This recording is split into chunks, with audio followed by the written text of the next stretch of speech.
የመምህራን ደሞዝ ከአንዳንድ ክልል ጋር ተያይዞ የተነሳው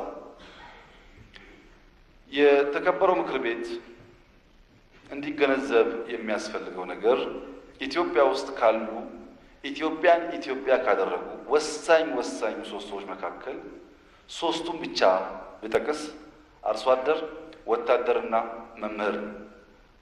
አርሶ አደር አሁን በሚደረጉ ለውጦች ማዳበሪያም እየደጎምን ኩታ ገጠመም እያል ፓምፕም እያቀረብን ኑሮ ከጊዜ ወደ ጊዜ ለውጥ እያሳየ ነው ያለው። ወታደርና መምህር ግን ለኢትዮጵያ ደማቸውን ከመስጠት ውጪ እስካሁን ባለው ሁኔታ ከኢትዮጵያ ነገ በልጆቻችን እናየዋለን ከሚል ተስፋ ውጪ በቂ ነገር አግኝተው አያውቁም።